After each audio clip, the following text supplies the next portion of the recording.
बापरे! रविवार हा तर सुट्टीचा दिवस असतो, पण आमच्यासाठी हा रविवार सगळे एक्स्ट्राचे कामेच घेऊन येतो आणि आठवड्याची रखडलेली कामे आज करू, उद्या करू असे सर्व रविवारीच करतो आपण. जसं की माझ्या लेकीचे आज मला शूज धुवायचे होते, स्कूल बॅग धुवायची होती, तसंच भाजीपाला सुद्धा आणायचा होता आणि हे करता करता मला वाजले दुपारचे 12. आता स्वयंपाकाची वेळ होती आणि रविवार म्हणजे असतो चिकन. त्यासाठी अजून बराच वेळ कुटाणा ह्या किचनमध्ये करावा लागणार होता. तसं तर यांनी नॉनव्हेज खाणं सोडून दिले, पण दर रविवारी न चुकता आमच्यासाठी चिकन आणणं काही हे विसरत नाही. मग इथे पटकन वाटण घालून चिकन रस्सा तर बनवूनच घेतली आणि त्यामध्येच इथे एक गोष्ट घडाली, ती म्हणजे आज खुशीचं नॅशनल स्कॉलरशिप ऑलिम्पियाडचं एक्झाम होतं. त्यामध्ये 15 क्वेश्चन्स होते. त्यामधले आमच्या मॅडमला 11 क्वेश्चन्स बरोबर आले होते आणि 4 चुकले होते.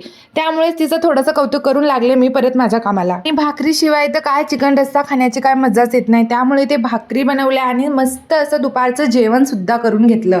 येथे सेंड करते. व्हिडिओ आवडल्यास प्लीज सबस्क्राईब करा. बाय.